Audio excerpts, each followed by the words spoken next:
Hello, everyone, and welcome to Crits&Knits. Had to think for a second of where I was today. What show are we doing? I don't know. We're doing a thing. I think we've got a game. Look, there are 6 spots that are all full of faces. Yeah. And this is when I drop off? No. I have never had game in my life, and you're telling me that we have a game today? You know, we already knew that, Greg. Ta-da! I know, I had to say it before you could. Valid. So, what's everyone been working on? The never-ending scarf is done. Yay! Whoa. The end has come. Is it near me? No. Could I stand up to even show how long it is? No, because I am a broken person. Aww. So I'm now working on the never-ending Afghan. You know, something's got to be never ending. But it's actually going to end because you've been making decent progress on that. I actually have. So, Don't break yourself. Yeah, it's fine. What's the story here? So I finished this row here. This one. Yeah. Oh, this is backwards. And we've started on this one, which I had to look up this color because it's called corn something, and I wasn't expecting it to be a blue color. Cornflower. Yeah, it's blue. my favorite crayon. Yeah. I've never seen that color in my life. And I went, what the hell is a cornflower? Do they still make cornflower blue crayons? Was that just a child of the 80s thing? No, Okay. Saw it. I panicked suddenly. Yeah. I couldn't read as a child, Danny. Thank you very much. I saw a crowd and went, blue. Well, I mean, that is absolutely a valid way of choosing colors. I just panicked that I was really old again. So No, I actually, for nostalgia's sake, bought a box of 64 crayons. I never had one when I was a kid, and I was like, nope, it's time. I've got adult money. I'm gonna go buy crayons. Yeah. Right. Supersize that box of crayons. Mm-hmm, with the little sharpener. And you got the sharpener, built-in yeah. sharpener. Oh, yeah. Yep. Makes you feel real fancy. Yeah. Mm-hmm. Yep. So, I did that. And yes, cornflower blue was in there. So, and that was pretty recently. I know about Cornflower Blue from Fight Club because on Tuesdays, that's the color tie that one of the characters wears. Must be Tuesday, Cornflower Blue tie. I Yeah. know about cornflower blue because there's cornflowers in one of my teas that I drink, and they're pretty Listen, blue. I'm uneducated. Everybody knows this. I just I grew like up in the number backwoods of different Missouri. places. I'm uncultured. I just like the different references that we all have for it. That's really cool. I grew up in the backwoods of Alaska. I understand DB. There are many movies and things that I just don't get. This just goes. Meow. The thing is I've seen Fight Club. Greg goes, "Oh yes, it's because of Fight Club," and I'm over here like, "I was in Fight Club." I've seen Yeah. Fight Club once. I've seen. It's also a book. It is also a book. The author is gay. The Is he author's- really? The Yeah. author is He is. fascinating. It really messes up the fuckboys. Really does. Yeah. I mean, anyone who identifies with that character in Fight Club is telling on themselves. Yep. Absolutely. Mm-hmm. Mm-hmm. So, on to the giant Afghan. Feeling good about it. Yes? Feeling all right about it. I'm getting bored again, which is why I'm waiting for something Yes. else to Yes. come up. I'm working on Because- it. Oh, I'm not rushing you, Danny. I'm very excited for it because of our whole last time on Crits and Knits, where you and I just went, We did do a lot of gasping. It was fun. It was fun. It was a fun episode of pure chaos. I do like chaos. Yeah. You like chaos in doses, Well, yes. in very specific places. Yeah, you don't like chaos at work. Let's not do that. No, we're not. No, No, that's not appropriate. No. Appropriate. Chaos at work is completely inappropriate. Work should be Excellent way to put orderly. that. Can I talk about a book that I'm reading? Sure. Yes, only if I can talk about the book that I'm reading too. Of Of course you course. can. No, my chapstick. I want to write a book Let's clip called that. No, My Chapstick. No, my chapstick. Also, someone clipped that because that's the That cutest was thing I've seen beautiful. in a long time. I'll have to go back and do it. I think we're too far away now. So I don't have the desk cover on this right now because they get ripped really easily because I shove books into bags. But I am reading The Reappearance of Rachel Price, and every now and then I go, "What the heck is going on?" It's okay. There aren't kids in earshot right now. She might be back. I don't know. I am over halfway through the book. I started it Ooh, last week, I think. look at you. At speed reading. times, I'm really not though, because there's at times when my eyes are looking at the words, not reading them, but like Yeah. I know they're there, kind of thing. So I have to go back. I got real confused because the character in it is like, I think she's 18. And there's a documentary going on about her mom disappearing when she was 2. Ooh. And there's a guy on the film crew that's like, "Oh yeah, this is my my brother-in-law." And I thought he meant like, "Oh, he's married to my sister brother-in-law, not my wife's brother." So like they're about to smooch, and I'm like, "How old is this motherfucker? Is he in his 30s? In his late 20s?" And then I went back and read it and went, "No, he's probably like 20 years old and she's 18," kind of thing. Still Not great, ideal. Not right. bad. but also not like, "Oh, Yeah. you're cheating on your wife with an 18-year-old too." But yeah, so stuff is going on and I'm just like, can we somebody tell me what is happening at this point? It requires anyone to know what's going on at any point. I know. I have less than 200 pages left.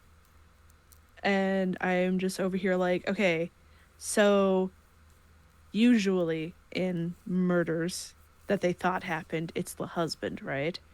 Right. Well, sorry, Greg. No, it totally checks out. The Husbands- significant other is always the first one that you check in any Yep. of that sort of incident. I don't want to ruin this book because other people might want to read it, but I'm over here like, everybody's disappearing. What's going on? And then I'm over here like, is there a paranormal aspect to us? I don't think there's a paranormal aspect to this. But why is she reappearing after 16 years? She's a cicada. She You know doesn't what? buried herself under the trees. That's some Chuck Tingle shit right there. So yeah, that's the book I'm reading, and then I got the reference. Yay! I will roll for my next book after this one is done fun. over the weekend. I'm sure I'll finish it soon. I'm reading Best Friends Forever. They're so Puppies. sweet. There's some doggies. It's taxidermy. I saw the heads on the thing, and I was Okay. like, oh no. Okay. Is it like an Yeah, I've instructional always been manual? like, no. Ah, Okay. I've always been like weirdly fascinated with taxidermy. checks out. And I don't remember where I saw about this book, but I saw about this book years ago, and it's been sitting in my Amazon wish list for one of those days when it's like, I need a little treat. And I saw it was on sale, and I needed a little treat. So I treated myself. It's like physically smaller than I thought it would be, but I'm enjoying it. Like, as much as one can enjoy dead dogs. Sure.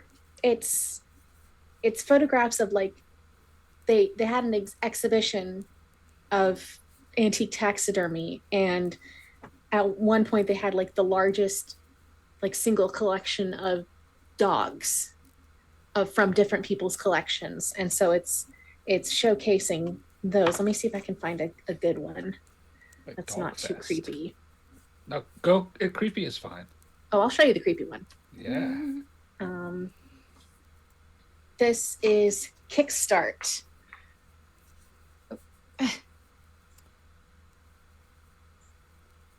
Aww. Kickstart got at the neighbor's sheep and was shot as a consequence. Oh. A lot of these dogs, they don't know the stories behind them, but some of them like still have their original collars and stuff. Let's see if I can find that really unfortunate one. It's a Great Dane, and I don't think this person had ever seen a Great Dane. Uh-oh. Okay.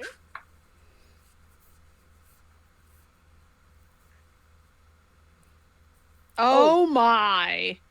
Oh, yeah. That is Cool. a not so great. It's like Dane. those Yeah. Renaissance paintings of cats. Yeah. Where it's like, this person has never seen a cat before in their life. Yeah. I The described the caption cat is, to this them. antique Great Dane has a face only a mother or very dedicated collector could love. This googly-eyed, slack-jawed fellow has visibly exposed teeth indicating that the skull of the animal was likely used in the creation of the taxidermy form. Oh no. But yeah, it's a little shorty. It's interesting.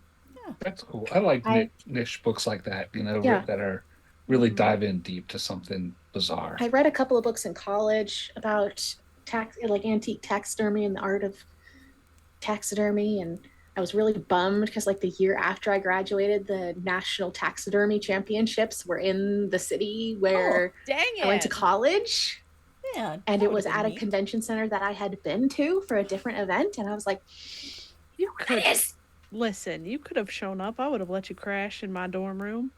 I was making minimum wage at the time. Fair enough. Not so much an option. Got it. Could have crashed with the horrible roommate. So when you're not reading, what are you working on, E? Well, I finished a thing that got put in the mail today, but the recipient watches the show, so it is to be a surprise. Hi, recipient. Hi, recipient. Hello, recipient. So I don't really have anything to show in that department. I ended up frogging my mystery crochet along thing. It turned out it was an axolotl and a whale shark. Axolotl, not cute. Whale Cool. shark, okay. Axolotl, Not so mm-mm. much. Yeah, Oh, a lot of really? people in the Facebook group also had a big struggle turning them inside out, and several people were just like, I'm just going to do it as two separate plushies. which I may do the whale shark solo someday, but in the meantime, I'm just going to do little manta rays from the same company. That sounds fun. But I have a brilliant surprise. I was talking with a coworker about D&D, and he said, "Oh, do you have a character?" And I said, "Oh yeah, I have a character." And he says, "Oh, I have a resin 3D printer. Do you have a figure?" Ah! It's Owen! It's Owen! Look at him! The boy. Oh boy! So Oh now Hey, I Owen. God. How you doing, Owen? Oh my god. Let's all get out our dolls. he like spray painted him a little bit with gray to like give it more depth. Yeah, So- I love primer. that. Yeah, That looks so good. Looks so cool. yeah. I'm so happy. Yay! That is awesome. He fell off the base immediately, Of course. and Of course. so I was like, "Oh my So- god, what do I use?" And he was like, "Oh, just super glue." And I was like, "Okay, good. I didn't want to like melt the plastic and have a bad time." So now I can do what Greg does and do fun little poses with my guy. Oh, that's a really good It's a thing fun- to keep doing. Yeah. It's a fun Instagram prop. Yes, I'm very happy. Yay! And the guy that printed it up for me was like, "I like that size. I think I'm going to start printing a lot of things at that size." well, 'cause you That's can how it was actually see when- them. Yeah, that's how it was when my friend printed mine. He printed it. I don't remember what percentage it was, but 450. 450%. 450. I figured it out because you told me Told you the how size big it is. Yeah. of herder, and then I looked up how tall the average dwarf mini is and extrapolated from there. I Yeah. love Fantastic. that. Yay, love the math. Yay, math. Yeah. Yeah, Chad was like, "Yeah, I'm just going to print it up bigger because like you're not using it on a board or something Yeah. like that. So you want to be able to look at it. And when he printed it, he didn't even print the base on it. So I just have a flat-footed herder. Owen would And that fall. works- Like when that he works fell just off the fine. base, I was Yeah. like, "Oh, I wonder if I could get him to stand up." No. Yeah, herder's pretty well balanced, and Yeah. you know he's short. He's He's low closer to center the of ground. gravity. Squatty. Low center of gravity. Owen has a sword, so. Yeah. But yeah, no, this was off the STL file that I used when we were trying out Tabula Sono, Mm. and so there he is. He's a little bit poly on some places, but like I can live with that. It's my guy. It's your It's your boy. guy. It's Yay. Owen. But yeah, that's all I have. Yay. I have one of those from Nora from 20-Sided Adventures that Adam made for me actually. She Yeah, currently I have a massive one of Andraste. yeah. I like the big ones. I would like to get another, but another, but monies. Well, I mean, if you can get the STL file, I can print it for you. Can you I- now? I can. Will do. I always forget that you have things like this, Danny. We have And he's got it 4 all. 3D printers right now. Ooh. Dang. We've got a Prusa, we've got a Taz, we've got an Ender, and we've got a Resin. All of that went right over my head. Yeah, I'm they're just- familiar with the ender I'm and the jealous. resin. Shit. Yeah. we use the Prusa most of all, and we made a mistake. What'd you do? Oh, just the one. We got a new hobby. Yeah. And I say we Well- because both my husband and I picked it up at the same time. We started diamond dot painting. Oh no. I love the chorus of "oh no." Yeah. But we have now 3D printed a bunch more little trays and storage things for the trays to go into. Ah. We use our printers all the damn time. I made these really cool, they are stencils for 3x3 Post-it notes. And you put it on, and it's a little checkbox, like a checklist. So you've got a little circle and then a line all the way down to make a little to-do list.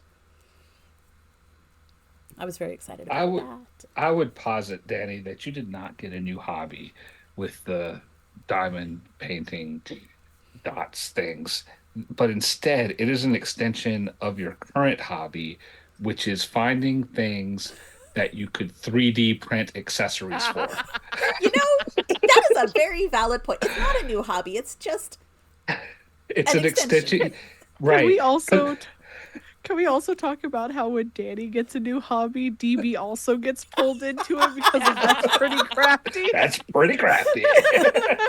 It's pretty crafty how she does that. Yeah, she's like, oh, hey. Look, she got me into knitting. Sorry. always said- Wait, no, I I'm always not said sorry at no. all. I always said no, sorry. I'm not. That's not a thing I'm going to do. I have held firm to socks. Give it time. Yeah, I still have my sock kit that I'm gonna pull out eventually.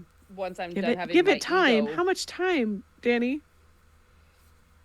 I didn't start knitting socks till like 20 years in, so like Yeah, same. It took forever before I started doing socks. successful socks. Well, yeah, no, I did a pair that turned out 2 entirely different sizes, one of which was too big and one which was too small. That's impressive. So on average, it was the right size. It was an average correct size. I just couldn't wear either of them. I mean, And you it took could like another. technically wear the one that's too big. It just would feel Yeah. wrong on your foot. Oh, but that doesn't feel good. But yeah, it took like another 5, almost 10 years before I tried socks again. So give it time.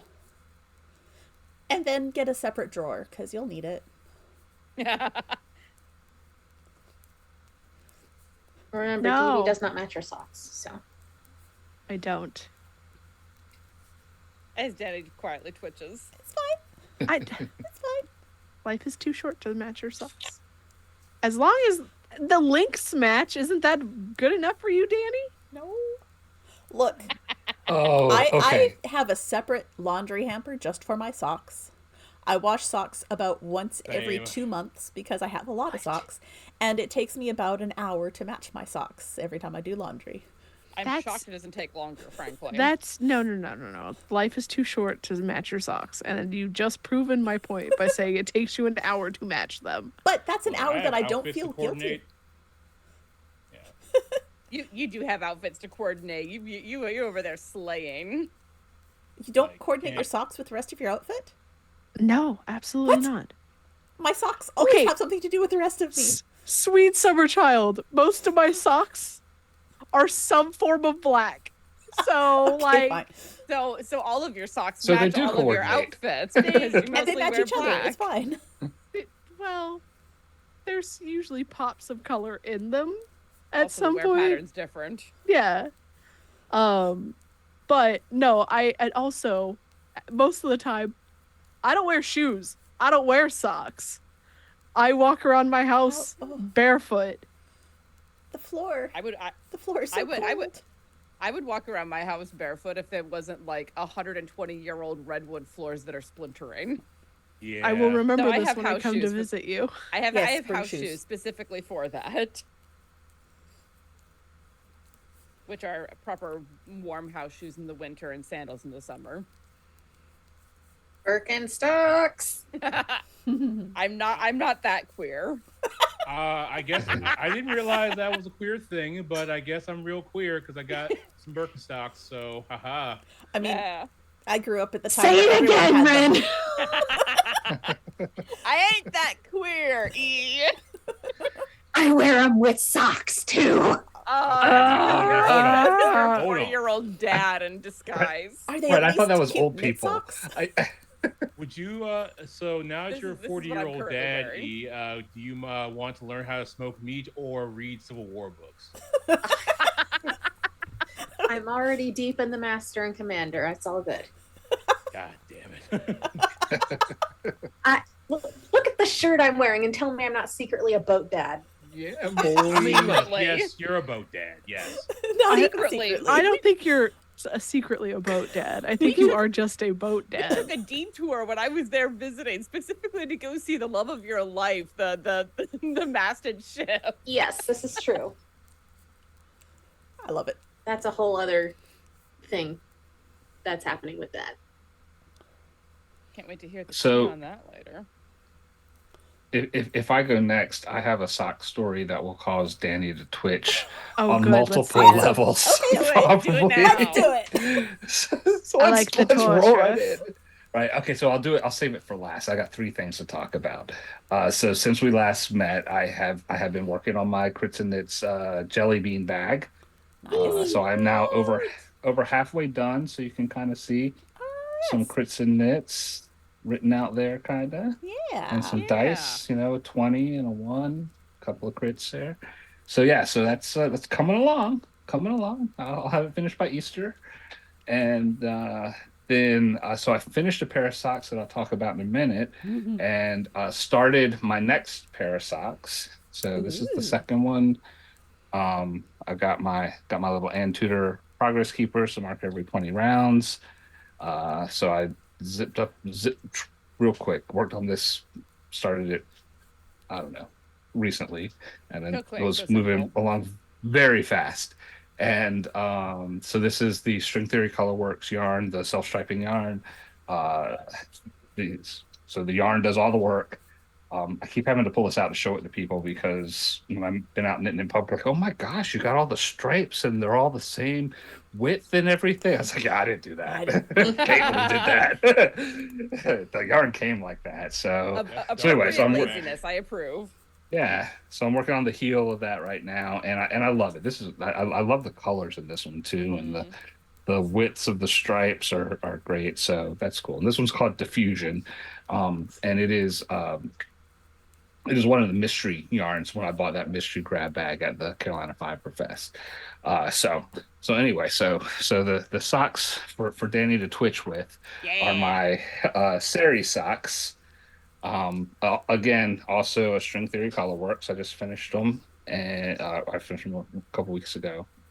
Yeah, a couple weeks ago, because I finished them when I was on the cruise that we were I was on a gonna couple say, of well, at weeks least one of ago. them was a cruise set.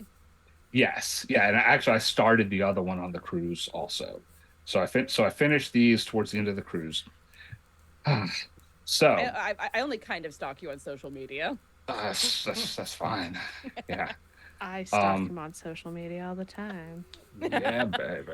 Best friend of me. Uh. I have to Right. make sure that my enemies have gotten to him. Yes. So they have when I was working on these socks. So the way I did it, I do it toe up. So I start with the contrasting color here, and then I did, my all the stripes, and then I had a break for the contrasting color for the heel, and kept going with what I was doing. Get up to the top, contrasting color for the cuff. So that's like just the like super simple pattern I do when I do the socks.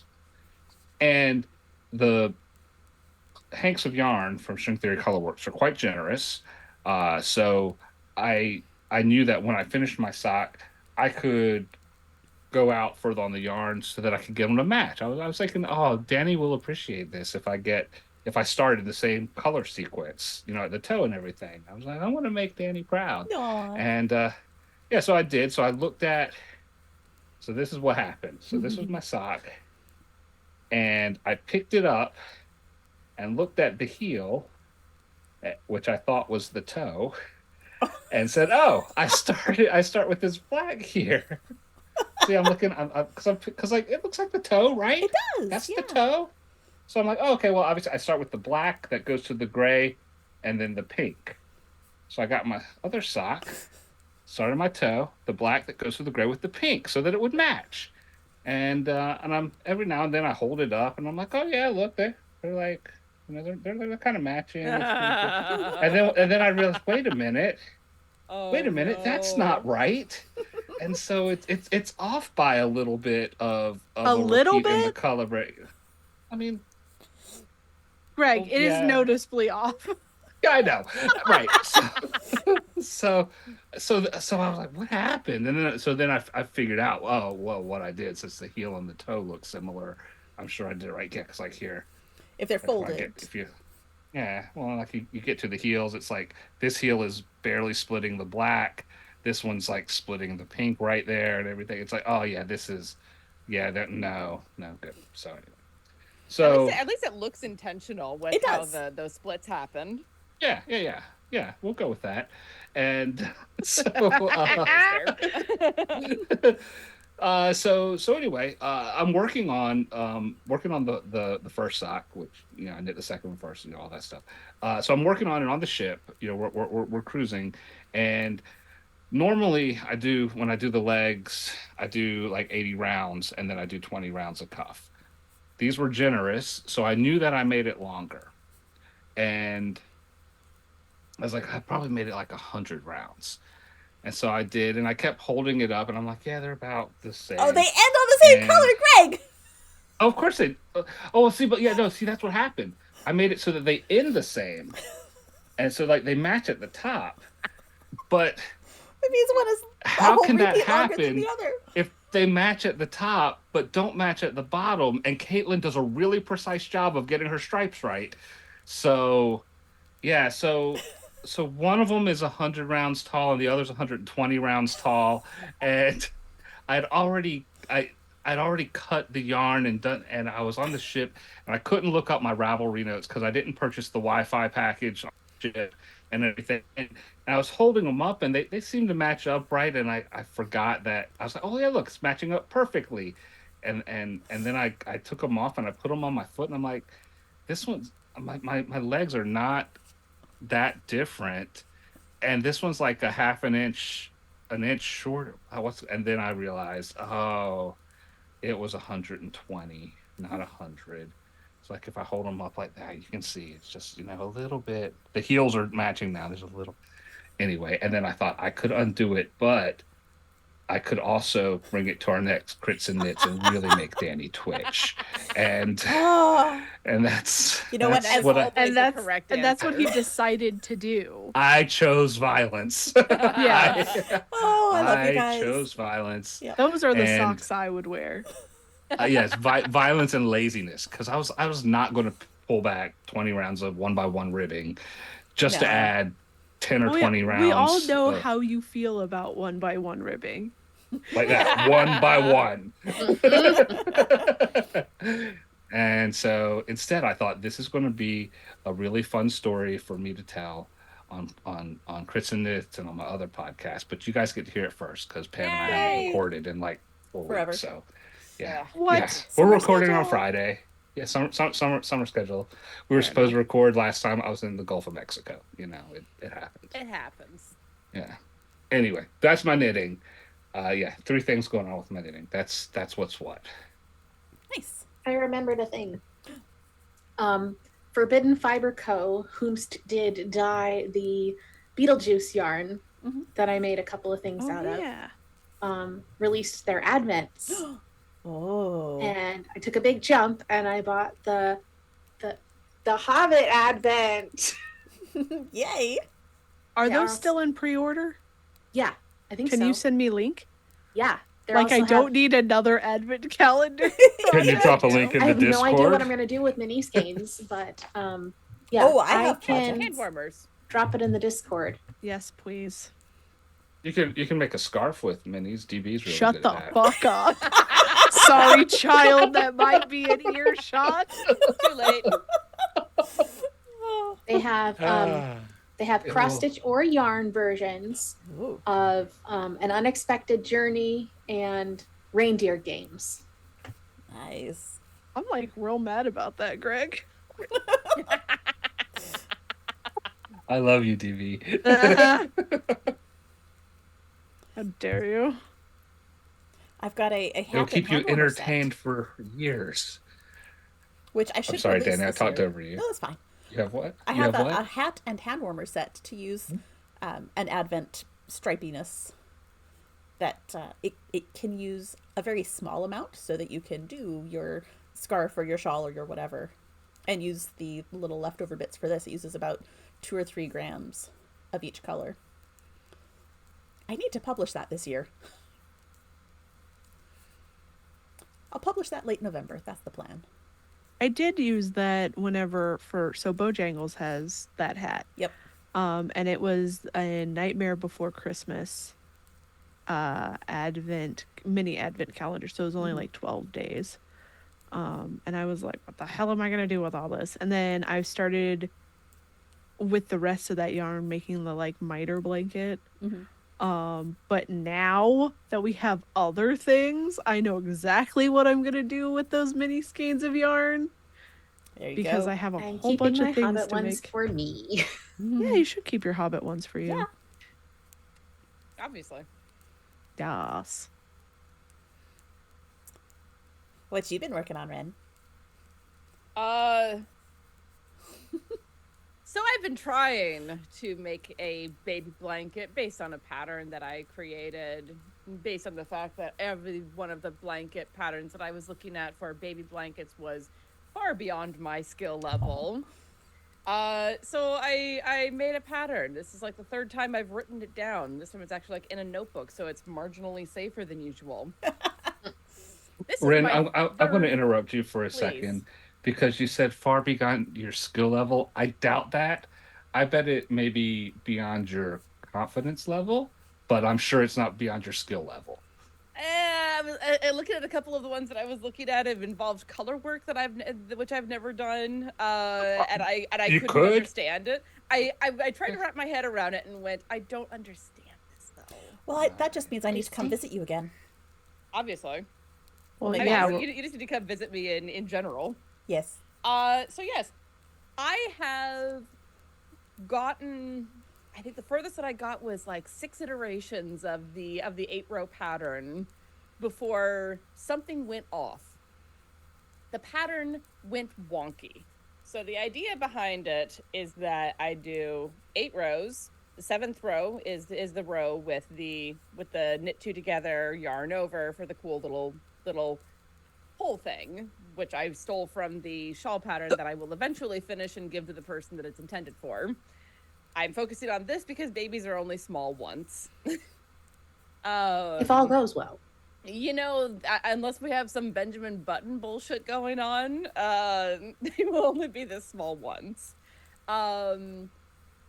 And somehow I end up with extra stitches, or I end up missing a couple stitches somehow. I don't know how, because I've only caught a dropped stitch like once. It just keeps going wonky. So this is my 3rd time ripping the whole goddamn thing back. The first one was a full 3 skeins.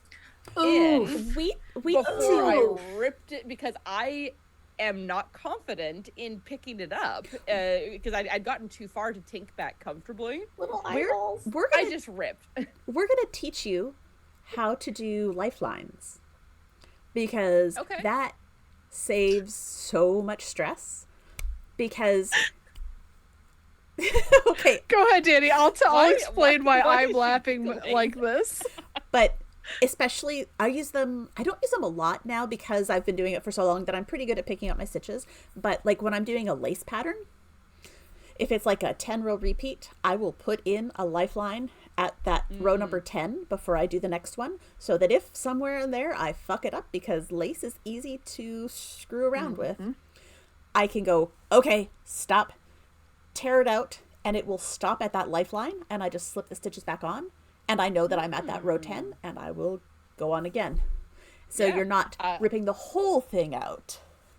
I have started now, after each iteration of 8 rows, of going through and counting the stitches, because it is 252 stitches. So I go through and just count them and then move the stitch marker up, so that it's like, okay, that is, I have 252 stitches, and I can guarantee that I have that there. Yeah. But yeah, I'm actually getting toward the end of this particular iteration, so we'll talk. Yeah, we'll talk about lifeline. that. So when I get to the end of this like 8-row repeat, and be like, okay, how do? Yep. And it's easy. It is not hard. So we can teach you, and you will appreciate it, I think. I think I will, because oh man, I have learned how to like start doing windings around my fingers and get those wound up into horrible looking balls, but they work. Yep. So yeah, that's what I've been working on. I did a bunch of knitting in Alaska, because what goes better with family drama than sitting in the corner giggling to myself and knitting? I will have to send you the pattern I got out of a magazine years ago. It's called like the conversation pattern or something like that, and it's like 6 different things, and it's for situations just like that. You pick like 6 different topics, or anytime the topic changes, you switch to a different pattern, and you just go until Nice. it changes. Oh, that's funny. I would love that. I love that kind of knitting. I did that. I did that with the win-loss record for the local baseball team. I've seen people do it with Yep. temperature blankets. seen that Similar to a too. temperature blanket, yeah. During the pandemic, there was a lady who crocheted a poop color blanket where she used a different color brown Good for her. and it was also fascinating. Little check of her gut health for a year. You know, everyone's got their thing. I'll see if I can find the poop blanket and put it in the Discord. Please do. I'm kind of curious as to some perhaps wild colors that might have gotten on there. You know, I have a medical background. These things interest me. Weird shit. Sometimes literally. Haha. Gross. But yeah, that's what I've been working on. And if I can get this right, I'm going to be starting the next baby blanket because I have a 4-month-old niece and a 3-month-old nephew. My siblings reproduced very close to each other. That happens from time to time. It was fascinating being up there and seeing, like, absolutely no judgment. Fed is best, and that is the most important thing. But it was fascinating seeing the difference between the 4-month-old who's been on formula her whole life and the 3-month-old who has been on breast milk his entire life. Well, the 4-month-old's dad is also gigantic, so Other way around. Peter is the dad of the 3-month-old. The Right. 4-month-old. The 4-month-old is my brother, not the 3-month-old. Oh no, I was thinking of Peter, You were but thinking of the 3-month-old of Casey. Yeah, no, it's true. His father is enormous. He's about your height, Hollow. Okay. Pretty big. Yeah, he's a very tall, gangly white boy. Some babies are he plays that funky music. Some babies are just built tiny. I got to see Cora again, who's our Baby. yarn shop baby. Yarn baby. Yarn baby. And she is just the tiniest little thing. Like, she's just little. And adorable, but just little. I'm like, oh, you feel like you haven't grown in the 2 months since I last saw you, but I'm sure you have. Yeah, it's fascinating, that sort of thing, because like I would go from holding Casey, who is gotta be in the mid 20 pounds at this point at 3 months old, and then I would pick up Liliana and almost yeet her over my head because I was expecting Casey's weight. Yep. And she's so much lighter.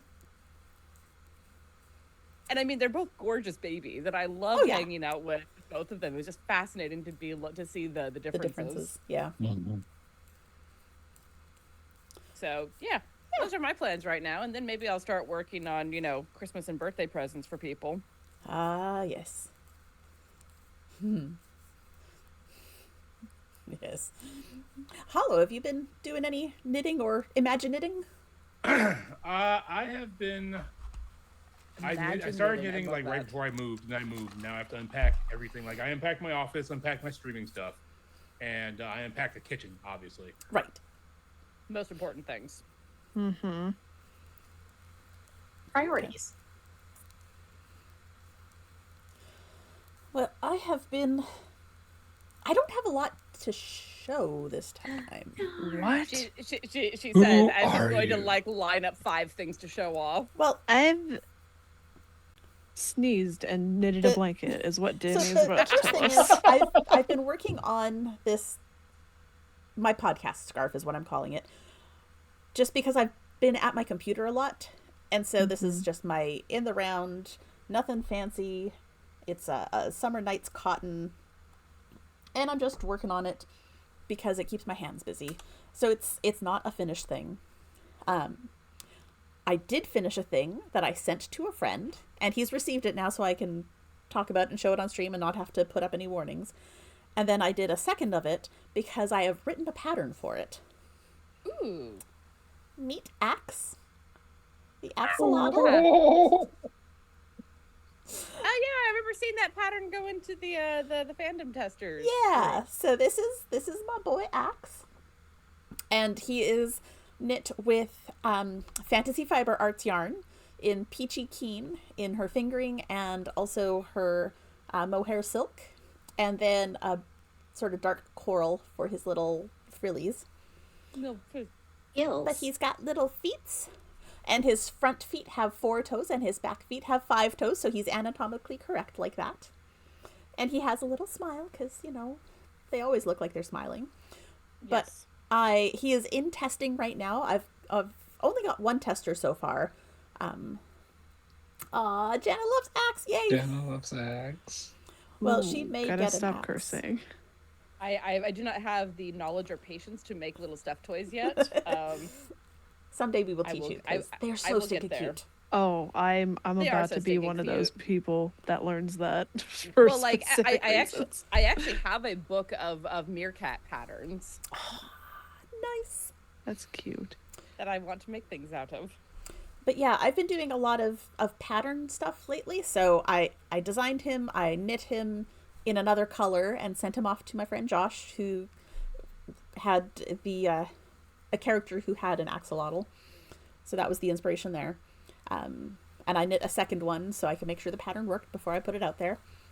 And I worked through I'm calling it the Forest Hill shawl, which is an upcoming thing that I'm not showing because secrets and all. So there was a lot of like patterny stuff, and I'm working through my Fortnite shawl. So again, more patterny stuff it's been a lot of like math and plotting and not so much the actual knitting yet, because I'm trying to like chart out some cables before I try knitting them, and then I'll knit them and see if they actually work. So I have to ask, like Fortnite the game or Fortnite the unit of measurement? Different even from that. Yeah, Fortnite the Taylor Swift song.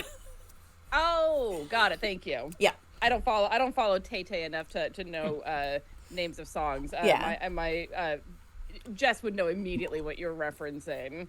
It's the because Post she's Malone just song. huge. Yes.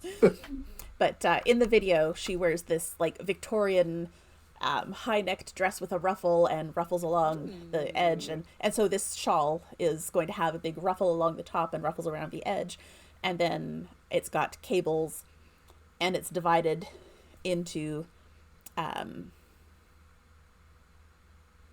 did I divide it? There was reasoning. There was numerology happening. There was a lot of numerology happening because There were numbers. I liked every one of those numbers yes, there that were a lot involved. of numbers. I do appreciate you, by the way, getting those numbers in for me, Greg. You're welcome. When I couldn't be here last time. Yeah. I literally printed them out and put them up over my computer so I could see what they were. It made me I'm in very there happy. twice Thank for you. you. Nice. And then the last thing I've been working on is some spinning, because it is currently Tour de Fleece. So if you are a spinner, you might be aware of this going on.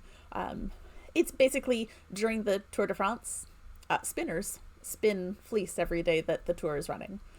So I've got some, I can't even think of what the name is, because she changed her name. The dyer is Erin, and I met her at Into the Wool.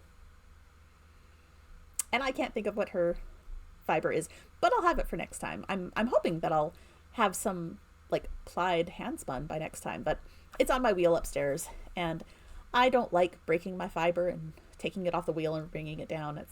And the whole wheel itself is just too big to bring and show. But I've been spinning, so there's not a lot to actually show other than Axe, who I absolutely adore, and I can't wait for him to be ready to be to be out in the world. Auntie Jana loves you. Aww. Ah. I love the little ones. Has anyone Also in the chat, Dark and Chaz had a good point back for Ren with in addition to lifelines, if you put stitch markers between repeats, you know, that slide around on your needles, then you could know immediately, like if your repeat is, I don't remember how long you said, 16 stitches, 8 stitches wide. Okay, so you could put stitch markers every 8 stitches or every 16, you know, a multiple of 8, you know, however you want. And then you would know immediately on the next row, oh, there's 10 stitches here where there should be 8. I messed up last time, and just tink back a half a row or whatever. Yeah. That's a good tip as so well. The rows repeat every 8 rows for the Right. part where it's an issue. It's knit 2 together, yarn over, 4 stitches. Okay, That so then would do turn it. into a handful. Yeah. Yes, Well, that yeah, just could do it be every 6. a lot, but you could also do it like every 2 or 3 sets. Yeah. Yeah. It depends on how much you like counting. I don't, but Yeah. I find that because I've been knitting for so long, it's Right. really easy for me to identify like small numbers of stitches, like up to probably 7 or 8 stitches. I can just glance at it and say, oh, yes. And it registers because I've been doing that for a while. So I don't necessarily have to count small numbers of stitches like that to notice that they're not right. But well, and what I've started doing on the 7th row when I have the repeat of something where it actually matters is I'll pause after the 4th stitch right before I do the yarn, right before I do the knit 2 together again, and like pull it and read the stitching just to make sure I see the yarn over and then 4. Yep. Mm-hmm. Just like stop and look. Yep. Mm-hmm. Excellent. It makes the 7th row go very slowly, but if it means you're not pulling it all back out, it's a attention time saves saver. 9. Yep. All right. Well, we are hitting 9 o'clock, so I think this is time for us to take our brief break. We will set up for our recording, and then, guys, we're gonna play. What? We're gonna play. What are we playing? D&D. Oh my god. Monopoly. I used to play D&D Right? Back in the day, Greg. back in the day. So- Way back in the 1900s. Back when rocks were soft and dinosaurs roamed the earth. And on that note, we'll be back in about 10 minutes. See you all shortly.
off.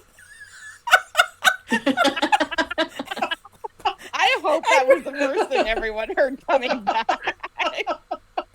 We're back. Hi. Welcome back. Okay. Look what you've done, E. Perfect. All right.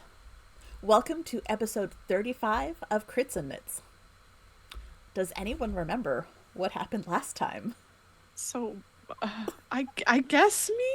I guess it's me, Jesus. All I know is that we're in the collapsible tower. Indeed. Yeah, so, How did we get there? Where did we come from? Where did we go? we were all hanging out with Headmaster What's His Nuts. I don't and, sure, What's His Nuts. And like they were like, hey bro, is there a place we can stay? And he was like, sure, you could stay at this place. But we were like, oh, well, we have our own collapsible tower. And we got escorted out. Nalitha was sneaky as they left. And then we went and set up the tower. We did watch. Before that, we got a tour of the grounds, right? Yeah. Yep. Sure. It was great. It was Do sweet. you want to do this recap, Greg? No, absolutely not. You are the queen of the recaps. I am not, but it's been so long, fellers. But we got a recap, a recap. Wow, we got a tour of the grounds, where we saw a bunch of things that we were like, ooh, that's interesting. And then we set up the tower. I let people know that I found out some things about one of the professors that people were not happy about him. And then we did some watch, and there were motherfucking bunnies. And motherfucking bunnies showed up. So obviously the necromantic bastard is here. Bunnies equal necromantic. Bunnies equal necromancy. Necromancy. They're here for my ass. I mean, it is a good ass, so. Yeah, we've seen it in 3D now. Yeah, we have. Indeed. We have. That's all I remember, Danny. Okay. Any other highlights? I don't remember. I'm sure Herder had a bit of a highlight there. Yeah, Herder hung out with the dwarves in the cafeteria, and we drank a lot. And it was garbage alcohol. It was horrible, so I gave them Herder gave them tips on how to, and invited them, if they're ever like visiting their grandparents at Pennycross, to come and have a drink at the bar. I have a question, and this is probably too late, and I should have asked this way before now. Is Herder also a really old man? Yeah, Herder's old. Okay. You have to be to live in Pennycross. I thought, Right. No, you don't, because Well- we have young people living there taking care of the old people. So And people who work there don't necessarily have to be as old as the people who live there. right. But we also know that Herder did retire. Yeah. Okay. Yeah, but retiring from adventuring, you might do that at like 35. It's true. Took an arrow to the knee. He did retire early from adventuring. And Danny, I don't know where to find it, but Danny helped me pick a correct age for Herder, so that he An an age. appropriate dwarf 42. age. Yeah, 42 is old. Oh, I've just realized that I have the wrong screen up. Give me a moment here. Uh-oh. Continue talking about Herder and his age. And his Yeah. oldness, he's so old. Just Just so old. Just, yes. Although by sheer years, I think Nelitha has all of us beat. Like we you don't could know add that? her- You don't know how old she is? We could add all of our ages together, and we still wouldn't get close. Nalitha is only 27. Remember? All right. Those bird bones. We got Herder at 227 years old. Valid. 4'3", 165. His fighting weight. There we go. I mean, being a brewer and someone who's yanking all those kegs around, that's not for the weak of body. Right, indeed. Yes. So, but yes, in the cafeteria, Herder made some beer drinking dwarven friends, and hopefully they'll stop by and visit him. if he makes it back to Pennycross when this is all said and done. I mean, if. Herder Hey, has you his got a gal doubts. to get back to. I know. Nelith is going to keep you alive out of spite. That's awesome. All right, so you did have your night pass fairly without incident. Fairly. The only thing that was spotted during the watch was the brief flash of a rabbit's tail as Nelitha shot and killed it, even though it disappeared into the fog. And you all did note during your various watches that the fog was weird. It was very thick. It felt almost like a living creature of its own. This fog thick. I have a question. Yes. And you may almost said this, Danny. Didn't we already kind of know that the fog was weird from when we came in? Okay. Yes. Yeah. Sorry. It is just as weird now as it had been initially approaching the school. Okay. So it's not weirder. No, it is just okay. Still weird. Perfect. Sure, let's go with that. And now on to today's notes. Oh. Danny Later. is just fucking gleeful for whatever she's about to do to us. I'm gonna walk I into this whole amused. school being undead at this point. No. Strahd's gonna pop up. We got Yes, pulled into Barovia. That's why the fog is weird. The fog is the mists of Barovia is a thing, and Yeah. it's not just Barovia; it's all of the domains of dread. Well, it'll be fine. I'm sure that Erasmus has a story about how he was drinking buddies with fucking Strahd and Oh No. If there was anything, it'd be Erasmus clowning the shit out of Strahd for being a fuckboy. Hey, can I give you this book, Strahd? She's just not that into you. Right. Oh, goodness. Although you might want to turn your mic up a bit. You are a bit quiet, my friend. What about now? Much better. Okay, yeah. Eat the mic. Yeah, it's been a while since I've been on the mic, so gotta eat it. Fair enough.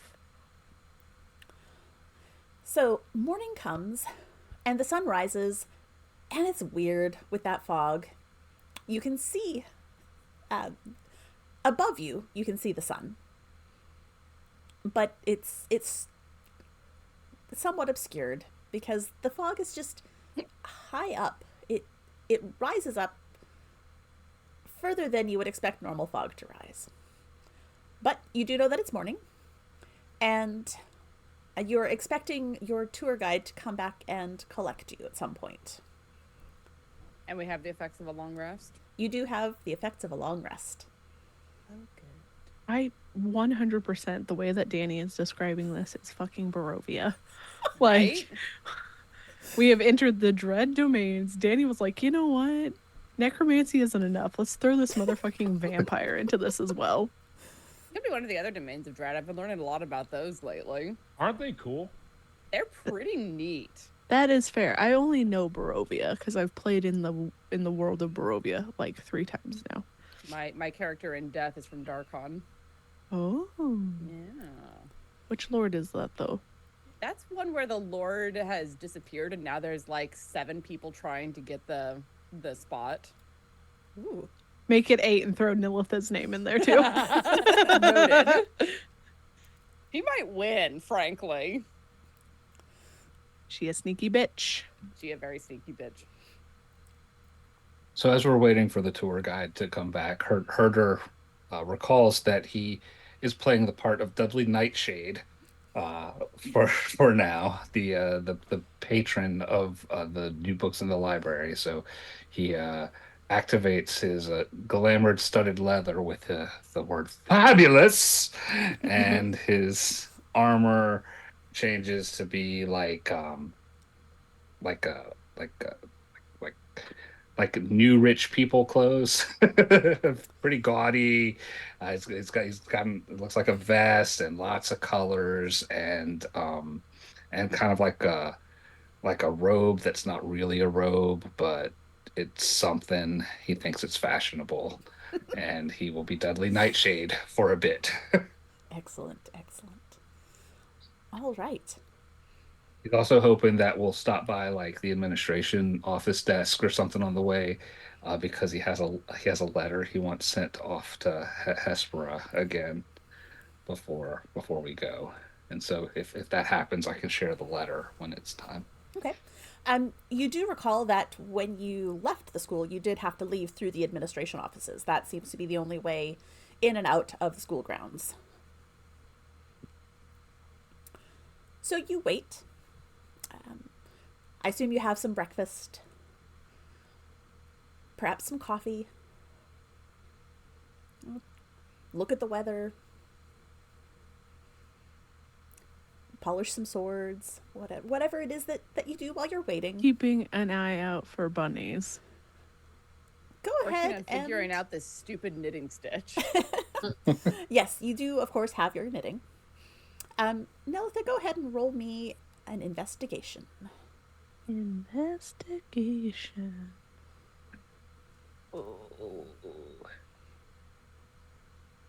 Investigation. What was that face for? Yeah. Tell me your number before Greg gives us all his Natural numbers. 20. 27. Listen, there's some characters I have that roll real well, and then there's my werewolf character who hasn't passed any of her checks lately, so. So with that, you're looking around. You don't see any bunnies. You do see, along the sort of edge of the line of fog, lots of little bunny footprints. Sort of just slightly into your camp area and then back out. And in and out. All the way around. Do they look normal? They look like bunny footprints. They don't look like maybe they have like extra bullshit or they've been dragging a leg or anything. Not so far as you can tell. They look like regular little hoppy bits. The bunnies are here. Fuck. Oh, I'm sorry. The bunnies are here. I forgot she doesn't have the accent that I have. It's Fuck. been too What? long. My bunny. Pay for my ass. But the bunnies we've been having problems with since the beginning. Those bunnies, the bunnies that bit you own in the ass, those bunnies. Yeah, the Ass-biting bunnies. necromantic weird bunnies that bite asses apparently. Ass rabbits. Sure. I don't know. That just like implies something else, I think. Yeah. So not for making into a stew is what I'm hearing. No, Oh, please 'cause- do. No, I don't think we want to eat mutant bunny stew. We can cut the Oh. nasty bits off. Sure, I guess. Yep, just Depends on dry how- aged bunny. Depends Yep. on how deep the rot goes. Well, if it's Bunny any jerky. indication of what we've seen with the others, like the trolls, it goes pretty deep. Mm, You continue waiting for your guide. And you continue Carter's waiting. prestidigitating anything Oh, that needs to be cleaned. He's making little things in his palm, little designs and stuff. He's bored as shit. How We need to teach you long- to knit. we do. That would be cool. Isol will finish the row that she's working on, put it aside, stand up, and grab her sword and sheath it and say, something's wrong. She should have Yeah. been here by now. I would have thought so too.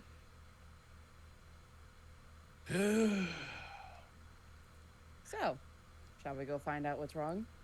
Time to go rescue your granddaughter, Erasmus. Yep, let's go. Might put a hand on them, more hands on them. Let's Off. roll out. Off to the All right. wizard school. Autobots, roll out. Oh my god. Wow. All right. Well, Dudley Nightshade would like to be near the front, but not at the front because one of his bodyguards usually helps, clear the way for him. And can I be sneaky and scout ahead a little bit? Nikki. A little snicker, snack. You can.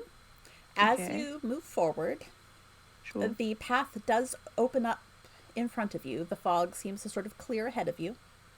Sure. Are you going far enough ahead that it closes again behind you?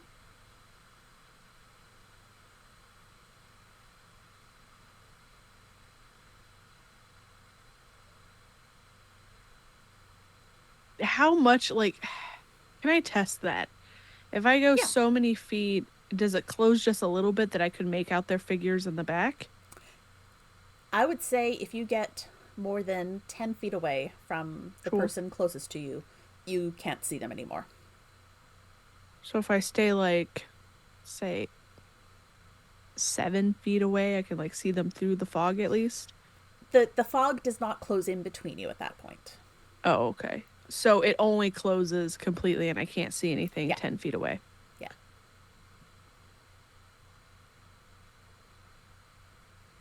Please don't leave us. I'll take point just because. Yeah, I'll go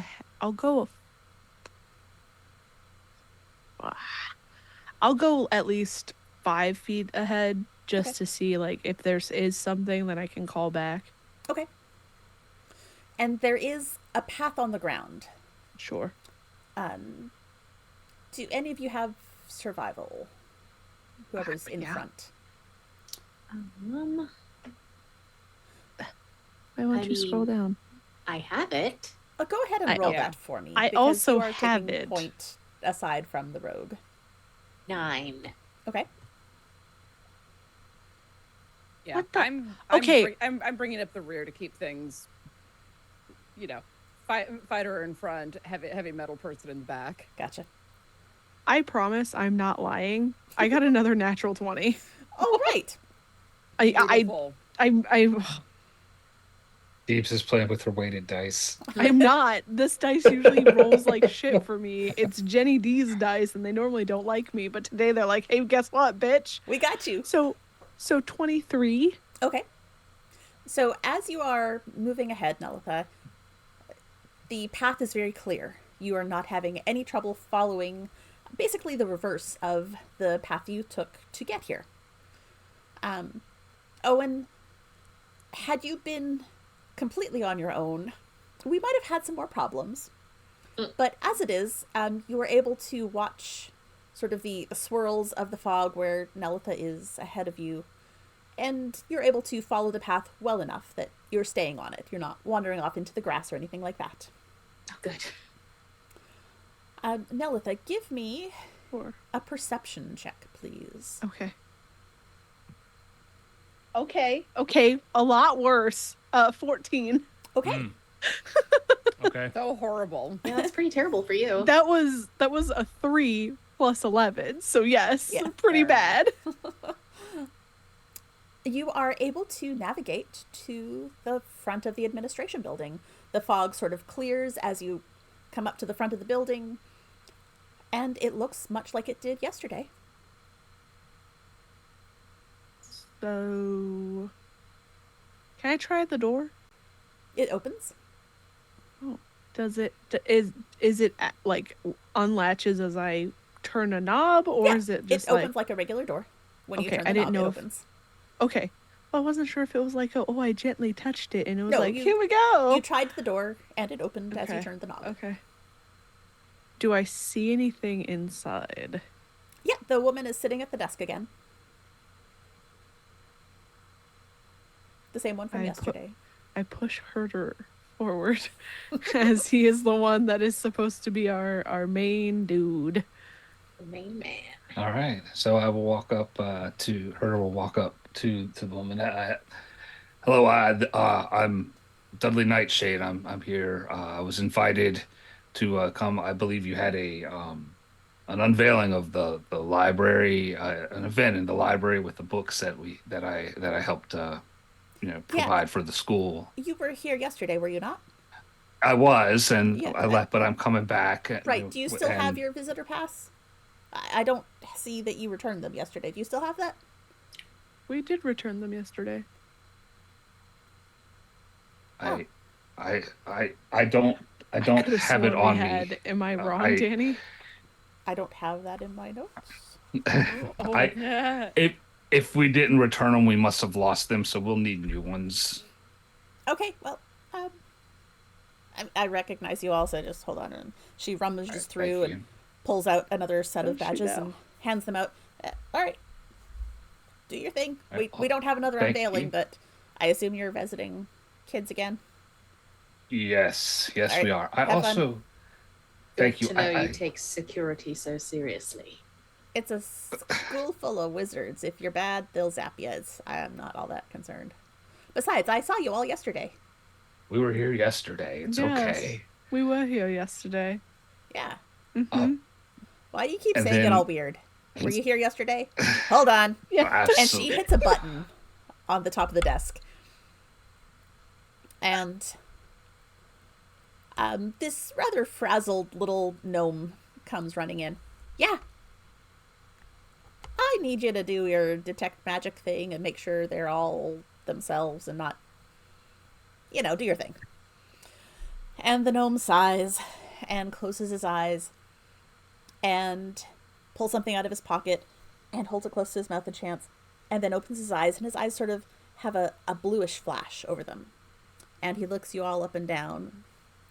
Well, they got some magic stuff on them. And his clothes are all fancy. Has anyone cast Disguise Self on themselves? No. Nope. Nope, they got magic things, but they're all themselves. There's no disguises. And she's, oh great, okay, see? Security's fine. Go on through. And so I kind of take her aside a little bit in a lower voice so the rest of the party doesn't hear. I also have a letter that I would appreciate if you could dispatch to Pennycross for me, please. Oh.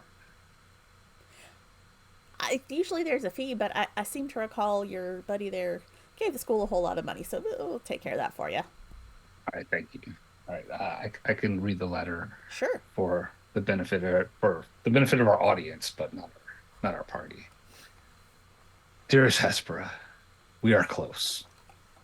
Perhaps the light statue headmaster wizard is not the enemy we suspected. I do hope we finish this soon, for I fear the stakes are high, and even Pennycross is in danger if we fail. I long to return to the bar, return to your arms, return home. Should I fail to return, the bar and my possessions are yours. Do with them what you will.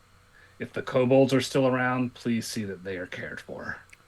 The gods willing, I shall return to you soon. With deepest affection, Herdy. Aww.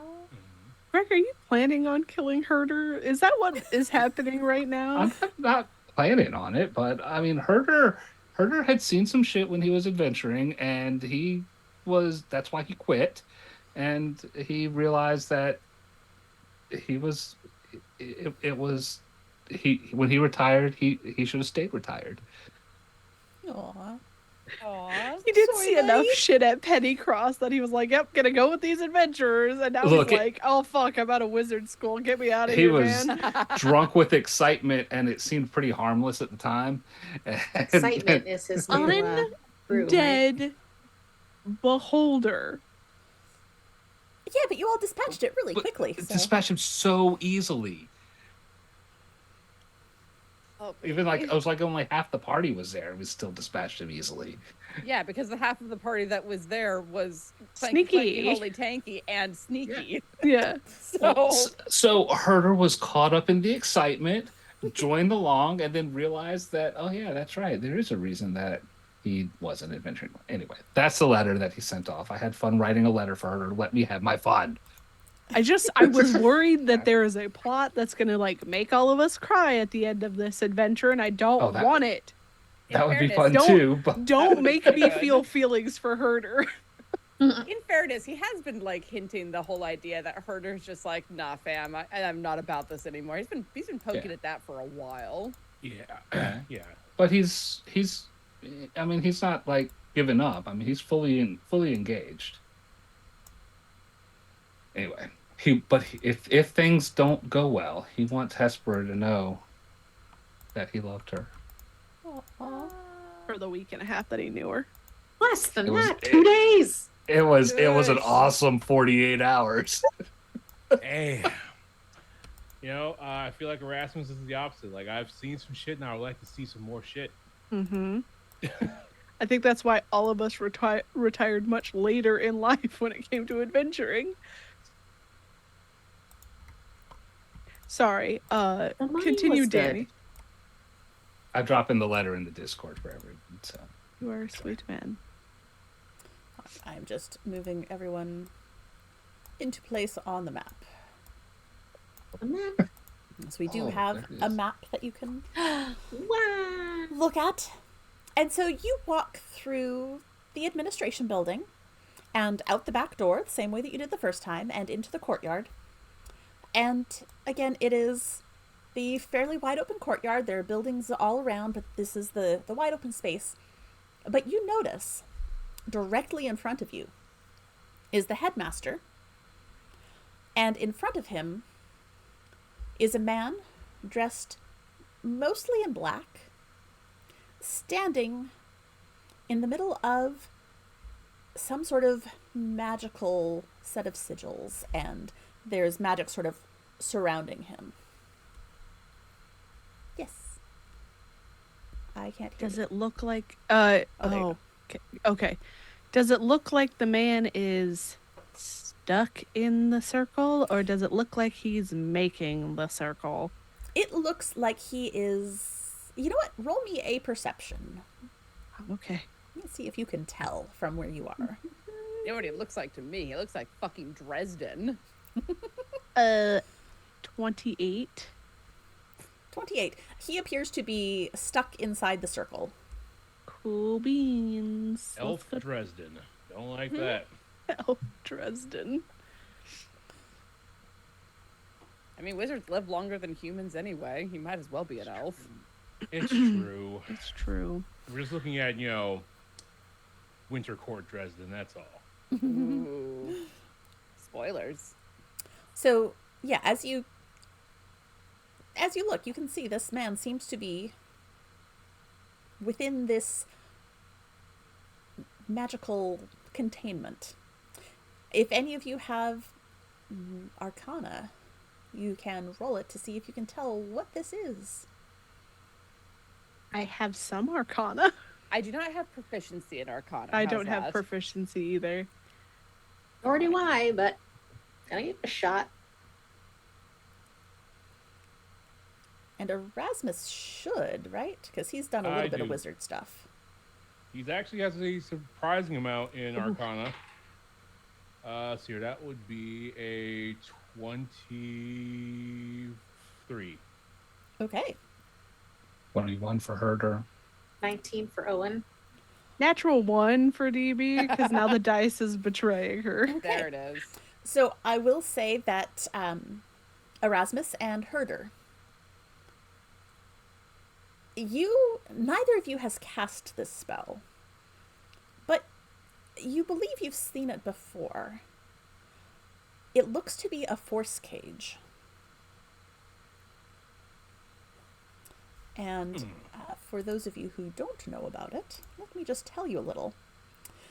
It is essentially a cube-shaped prison of magical force. It prevents any matter from passing through it and blocks any spells into or out of the area.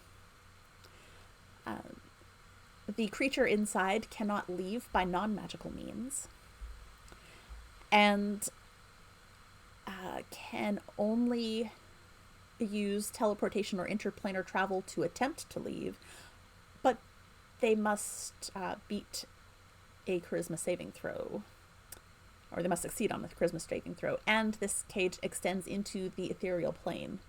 therefore Ooh. blocking ethereal travel. And And who is it that's in this? you don't know. So someone we don't know. But the Um, headmaster is here The headmaster outside. is outside of it. Gonna Holding Elf Dresden captive. push Herder forward. Not like hard, just like ushering him to go Kind of talk. push him into the cage. No, I'm Ah. nudging him towards the headmaster because you're the one who has the charisma. The rest of well, I have charisma, but he's never seen me before, so Not as you are now. not as I am now. That poor child who did get in trouble because of me, because of yesterday. Headmaster, we were a little concerned when our tour guide didn't come to retrieve us this morning, so we came in, and now what is what? going on? What? Oh, sorry. It's been quite the night. Catch us up, please. Cliff Notes version. Right, Cliff Notes. After your visit, I did a bit more research and had a feeling that perhaps I knew who might be behind the sort of things you were talking about, and we had a little bit of a confrontation. And now that you're a little bit closer to him, you can see some dark circles under his eyes. I have summoned the teachers. They should be arriving shortly. We've got a ritual planned. Sorry, I've been trying to take care of this. What? So is this man's guy our name? problem? Oh, yeah, this is Horith Tebben, Archmage Tebben. Ah! Oh, are you sure that this is the man? Oh, I'm quite sure he attacked me when I confronted him, so yes. Turn to look at him. And you look at him, he also looks exhausted. Have you all been here all night?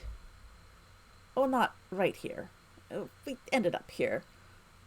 I finally managed to catch him in this force cage. It's not going to last much longer. The teachers are Obviously. coming. And like I said, we've got a ritual that will have a stronger force cage to keep him while we have the official trial. And I can't just kill the man. So. Sure. Have you thought about, I don't know, a silence area for him too? He is magical. Oh, magic can't get in and out of this force cage. It's quite effective. I wouldn't it's expect not. a non-wizard to understand how this works, but it's fine. I'm gonna stab this bitch. So it's quite effective for how long? It lasts an hour. We got Yeah, usually an hour. probably about a half hour left. Like I said, I've summoned the teachers, and they've actually got a bunch of students coming along too.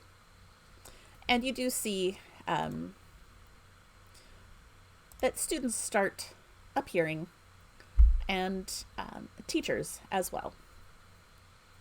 And I have them set up all in a group.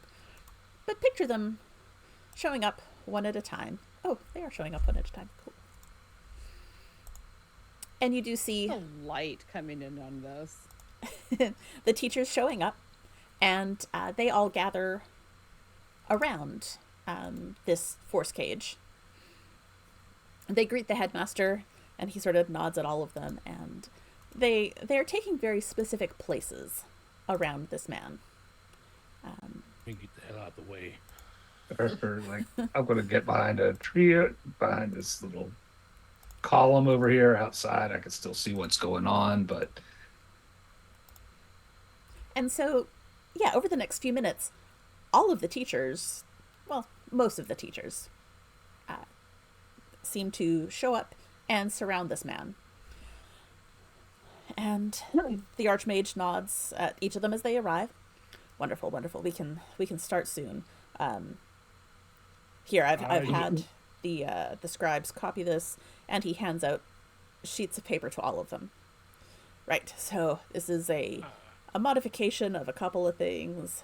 Basically, we're going to make a more permanent spell to keep him trapped until such time as we can properly do the trial investigation. We gotta find the teleportation circle and, you know, get the evidence.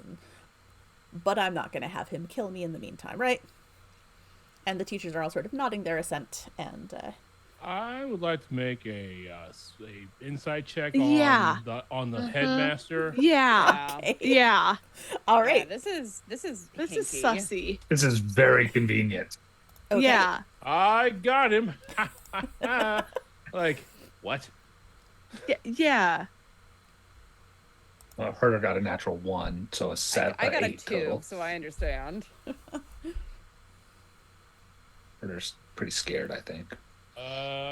18. Okay. 24.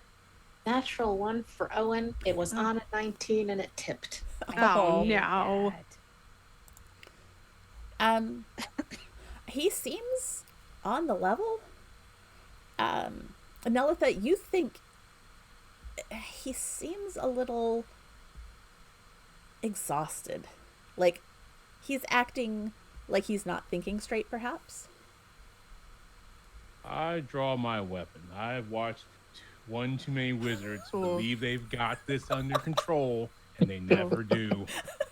Isolde's gonna reach over and put a hand on his arm and be like, "Don't start something you're not willing to finish. I'm always willing to finish, but Do not go off half-cocked." no, I'm waiting for this to go sideways. Oh, he's full cocked. Ask Eddie Horse. Oh God. Are you yelling that from behind the statue? The statue of a horse? It's a statue of a horse. Of course it is. Erasmus, do you know this guy? Are you sure about this spell? You seem rather exhausted. Well, that's why I've brought in reinforcements. I can't do this again. We've been fighting all night. I am. Has Archmage Tibin said anything since we've been here? Isn't that who? No. Nope. He has not said anything. Would it be possible to have someone else check the work before you start? Just in case. Insight you are this tired. This is not something to mess up. Does the circle and the man in the circle, does that look real? Roll me perception.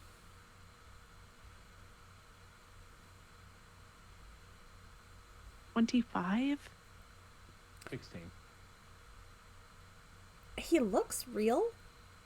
You can't reach in and touch him, and there's sort of the general shimmer of magic around him, which makes everything look a little bit weird.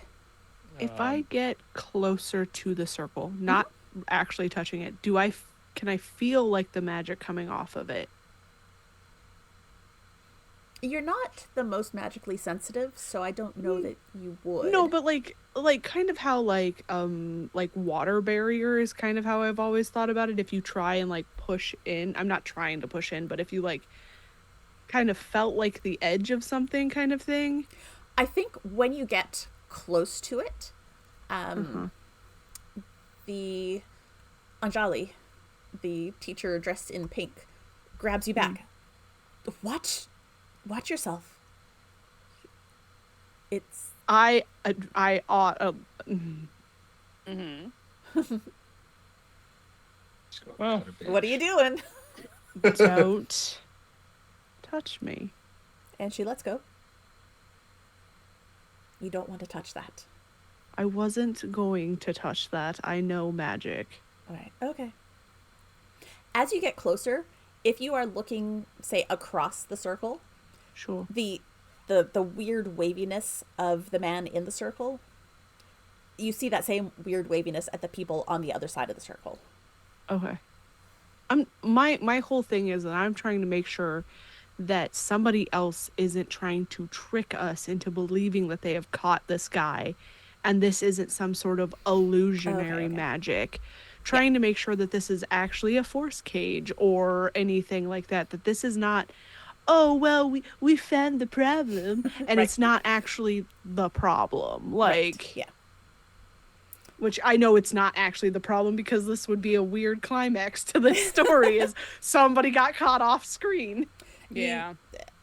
The headmaster notices and he sighs, and he goes over to the bush that's just off to the side, and you see him struggle for a moment, and then he rips off a branch. And he comes over to you, Nelitha, and gives it to you and says, "Here, just touch it, you see." And so he gives you the little branch.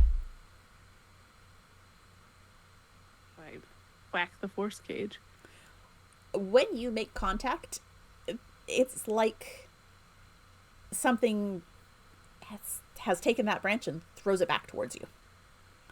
Like it's a force that pushes it away from you. Sure. Satisfied? Lying. Yes. Okay. Okay.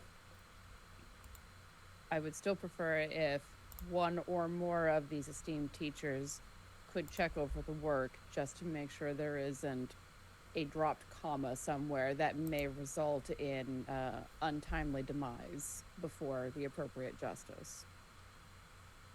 Right, yes, of course. And he will turn to the one that is closest to him. Yeah, and I'm watching all of the, like, looking around at all of the teachers and trying to get the vibe of where they are with this. Like, are they surprised with this force cage? Are they, like, how much of this did they already know about before they came out? Mm-hmm. They had already been informed of it. So they are not surprised at it. And there are at least a couple of them that have sort of smug looks on their faces. He's going to... Yeah, we got him. Okay. He's going to lay or yeah, we knew it. He'll lay a hand on the shoulder of one of the orange-robed figures in front of him and say, would you mind just checking my work? I know you're specialist evocation, so give it a look through. And that teacher said, "Oh, yeah, of course. And you see him read through it.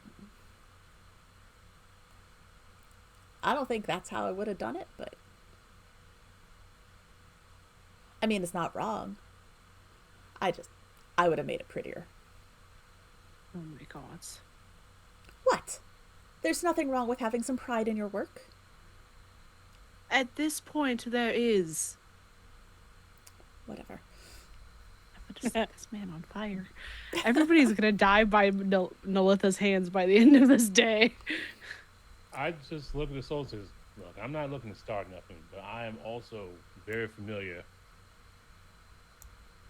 with the dance of the universe. We'll call it that. As am I. And I also know that drawing a weapon is not a good way to go into a conversation.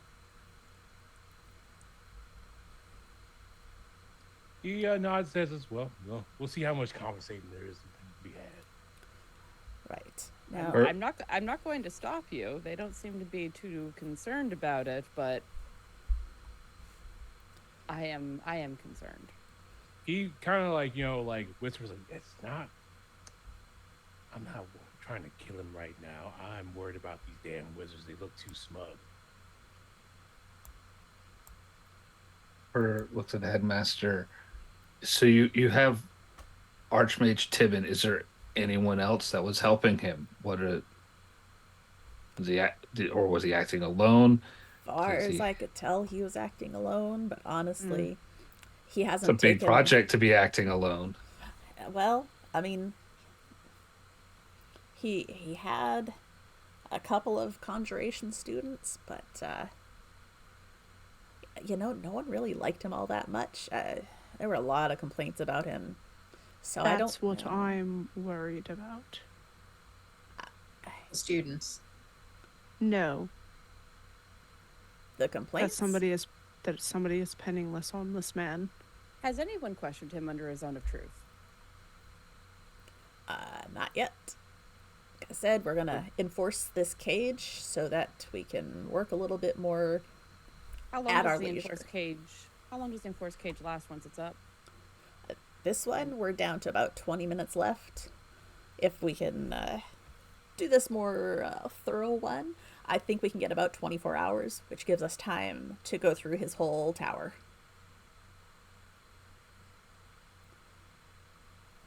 I'm gonna look over at Erasmus and just kind of raise an eyebrow and say, well, sometimes it's better to ask forgiveness, isn't it? And I'm gonna cast Zone of Truth on... Oh, no, I can't. Shit, no. Force Cage. Yep. Yep. Force Nope, cage can't- I just realized that. Yep, can't get him that way. Nope, but like... He's surrounded by his peers, and if you were able to bring him down by yourself, bring down the Force Cage. And let's actually ask him the questions. I'd rather not, given the things that he's into. I You have peek around proof. the bush. Heard her. Yeah, heard her. What's up? What's up? Work your wiles on the guy in the cage. Get him to talk. What the birds and the bees? What talk are you talking about? He ain't saying nothing that's weird. All right, I'll try. So her walks close and hollers in Tibbin. He turns slowly. Almost. He looks like he's not doing well. But he looks at you.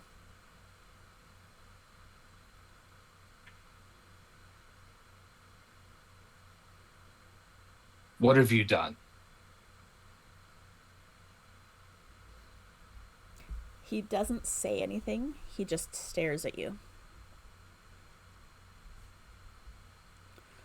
I would While this... like all of you So- to roll perception for me, please. Okay. Oh, there's my D20. 26. 19.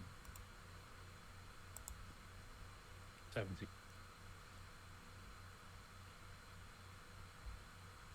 I am going to use my lucky feet. 9. Do-do-do-do-do. Uh-huh. So it was 26 for Assault. Erasmus, you were 17. 17. And Herder, 19. 19. 22. Okay, so everyone except Owen. Oh, poor Owen. You've noticed that there are students that are arriving in the courtyard. And you recognize one particular student. It is Callie.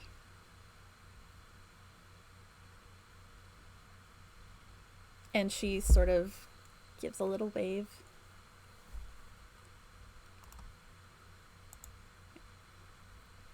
As more and more students are arriving. Erasmus, can you go talk to Callie real quick?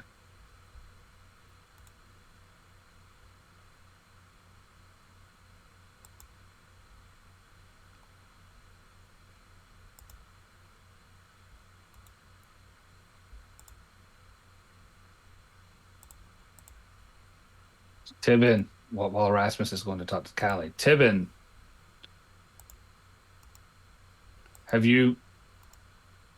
this is going to get bad for you soon. You have an opportunity to defend yourself right now. He just stares at you.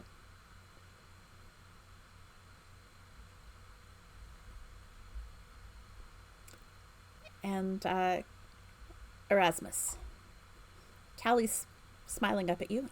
Sorry, I thought you were coming back and I wanted to see you again, and but I probably shouldn't be here. This is just like the seniors who are here. But I wanted to say hi and hi.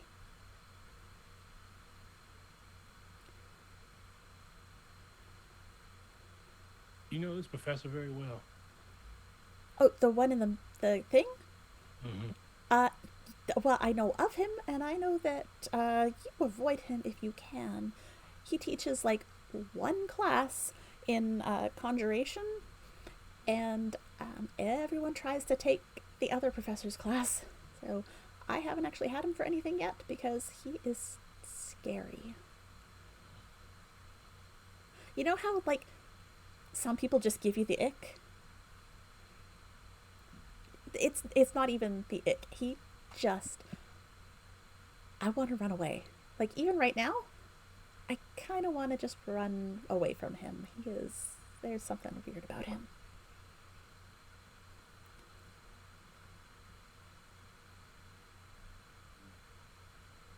When you say weird, can you describe it? He feels wrong. Like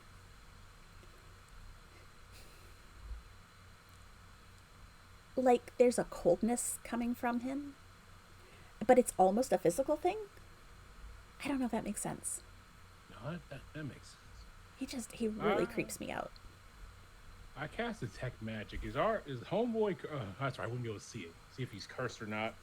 No, because he's surrounded by a whole bunch of magic that Also prevents force other magic gauge. from Also going through force it. gauge. Yeah. Yeah. How very convenient. That's what I'm thinking. As an aside, I just want to let everyone know that I'm dropping screenshots of the map into the Discord, so folks who are watching can go pop in the Discord, and it's under the maps and stuff channel. If you want to, our words are painting a beautiful picture, but if you want to see picture. if you want to see another picture, it's in the Discord. Just looking at this guy that looks like he has a cannon on his head. Yeah, I think that's his hair. It's the I'm Dexter's. sure It it is, is. but It's a very whooshy Fifth Element. updo. yeah. It's like Very 50s. it's like the Chris Tucker character from Fifth Element. Yes. That's his evocation cannon. Well, He's an artificer. That's where he wears it. he is wearing orange. He is an evocation wizard.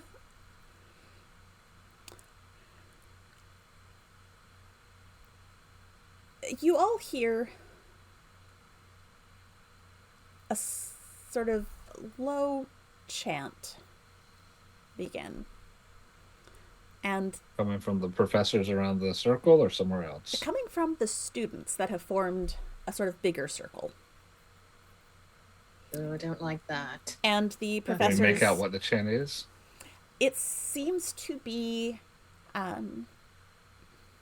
what language would they be doing that in? I would say Latin, but it's not going to be. It's probably like Sylvan or some bullshit. Or Draconic. Draconic is also usually a language of magic. Or Yeah, I like- infernal. I like Draconic. I think they're chanting in Draconic. And do any of you speak Draconic? Yes. Nope. Okay. Maybe. No. No. In fairness, I would have said Draconic even if I don't speak Draconic, because Sylvan also makes sense, but... Mm-hmm. And I said Sylvan even before I looked to see if I spoke Sylvan. This current chant is basically translates very loosely to trap the body. And it feels like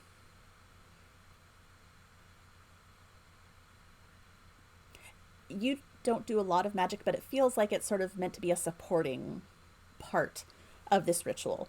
And Sure. The teachers begin reading off the ritual that the headmaster has distributed to them. Yeah, it's the harmony part of the choir. Yeah. And so they begin.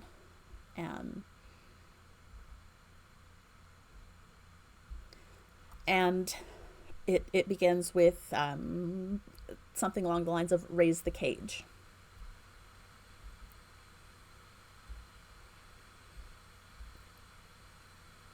And so it is up to you whether or not you want to share that information, but that is what you have heard. Assault. The students are chanting something along the lines of trap the body, and the professors are chanting about raising the cage. Yeah, I'll pass that along to... I guess Owen's the only one who's still close to me. Oh, I don't like that. Creepy. I mean, if you translate any magic spell, it's kind of creepy. Fair. But I take your point. Because I agree, something about this doesn't feel right. I But don't like it at all.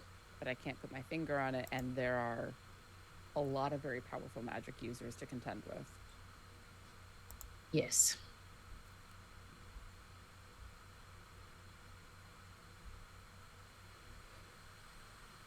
What do we do? Be ready when something explodes. All right. Short of that, we're starting a fight, and even with the uneasy feeling, I could be wrong. Yeah. I mean, not about the translation, but I know I'm right about that. But also, magic spells sound dumb when you translate them. There's a lot of gesticulating happening in Dragonbait's square. Just like this arm coming swinging in. To be fair, I think it's off camera for Everyone except us. Sorry. For everyone except for us, right? Yeah. You're welcome. All right. So Jesus Christ, I'll let you know what that was about after the game. I'm so curious. Ooh, the after party. Okay. so the teachers have begun their chant. The students have begun their chant, and so there are 2 circles doing this magic. And the headmaster is not chanting with them, but he's observing. And he has his piece of paper out, and he's just sort of following along. It seems like he's making sure they're doing it right. The conductor. Basically, yeah. And this goes on for about a minute. Those of you familiar with magic are aware that, these things take some time. They're not Rituals take 10 minutes. super fast. Yeah. I'm watching the guy in the center to see how he's reacting to all of this. His expression has not changed a lot. He's looking, as you're watching, he seems more uncomfortable. He still isn't speaking. He hasn't said a word.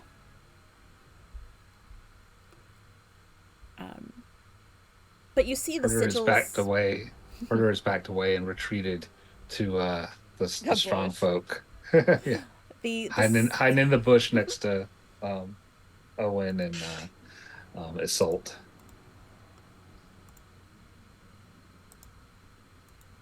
What am I trying to do here? I mean, the way he's reacting makes me think he's like drugged or under the effect of a spell. Yeah. Because like, wouldn't a powerful magic user who's been caught do like something like Counterspell. Shout. Well, he can't do that from Well, there, but yeah. like shout diabolically or do a villain monologue Well- or something. Right. I think the opposite. I think he's waiting on something, or something's fucked up. That's Yeah, I think something's fucked up. I think something's fucked up, but I can't put a finger on it. I don't know if he's our man. I don't think he is. Something is wrong here, and I'm not magical enough to know. But something in my gut says something isn't right. Hey guys, I don't know if you notice, if you're seeing this or not, but the kids are electric sliding their little circle a little closer. The Yeah, I students see it. are closing in somewhat. They're getting closer. Don't like that. I don't know if I want to be in the middle, in between these 2 concentric circles. Wait. I know I don't want to be in these concentric Wait. circles. You said concentric circles. Does this remind me of the circle we found like a million sessions ago? The teleportation circle? Yeah. Only in that it is also round. Okay, not like sure. But it is disconcerting the way they're all sort of moving in and closing ranks and getting closer. Are they moving like in unison or in any way that doesn't seem natural, or are they? Roll me a perception.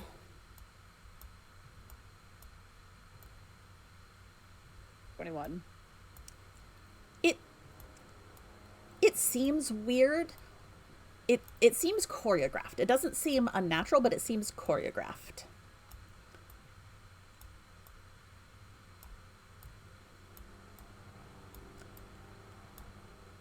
I'm gonna point that out to Owen. I don't like this one bit, and I think we should stop it, but I don't know how without causing additional harm to the students. Right. Herder went over to Erasmus and get Callie.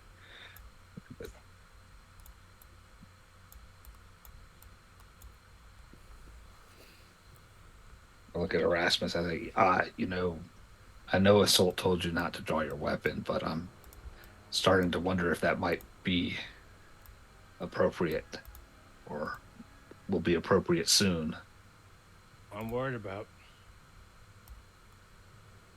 That is exactly what I'm worried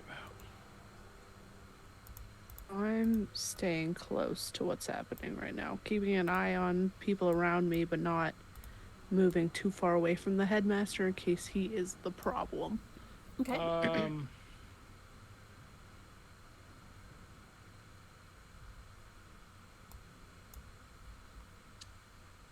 Herder, could you make sure Callie just stays back? Yeah. Hey, Callie, come over here with me to this tree. I think Owen might be the only one who's close enough to hear Isolde beginning to pray very quietly under her breath, just like a soft litany of LaRue. I don't know what the right thing to do is here. Show me the path. Show me the way.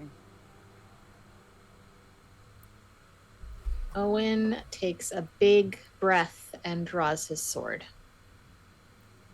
Okay. Does Herder see Owen do that? Yes. Herder pulls out his crossbow. Okay.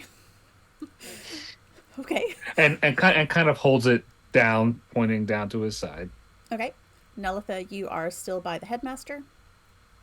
Oh yeah, but I have daggers for days. I don't have to pull a weapon to be dangerous. Assault. Ma'am. As you are praying, do you have a feat or a feature that goes along with that? Or are you simply asking for guidance? It's mostly just asking for guidance. There isn't anything that is specific. It's just reaching out to the source of my power and saying, I don't know what the right thing to do is here. I would like you to roll me a religion. I actually Get have that a god paladin. on our side. I actually have a paladin who is proficient in religion. What the shit? What? And then I roll a 6. Because, I don't usually have proficiency in religion with any of my characters. That's because I don't have intelligence-based characters. So that's a 6 total? Yes. You get the feeling of someone trying to communicate with you, but you can't quite figure out what it's not reaching you fully. Do I get any kind of a sense of like a warning, like someone trying to shout across a barrier? Yes, you feel that it is who's your goddess god? LaRue, the unicorn goddess. Right. You recognize the feeling of LaRue. And it does feel like some sort of instruction is trying to come across.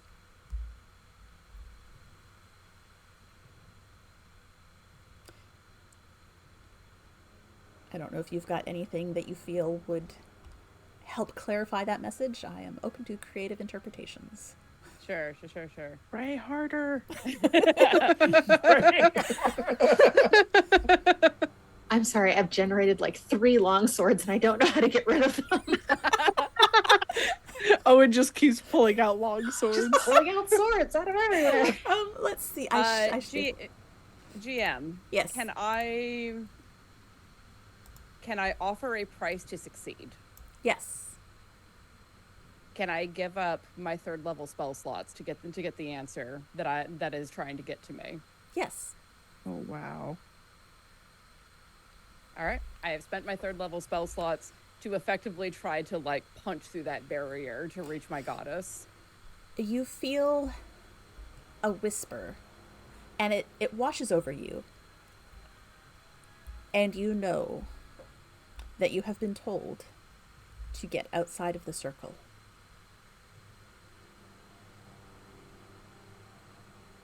Okay.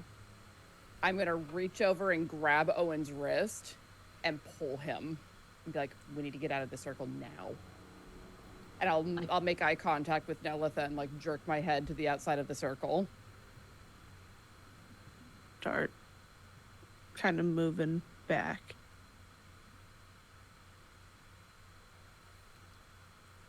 Herder has left Callie at the tree and rejoined Erasmus. Okay. Then the Grinch's heart grew 3 sizes that day. And as you are watching, the headmaster looks up and raises a hand, and the chant shifts. And again, Isolde, you understand the words in that you can translate them. But they don't quite make sense. It stopped being raise the cage as in lift up, and has become raise as in flatten. Oh, what? And then you see the headmaster lift his wand.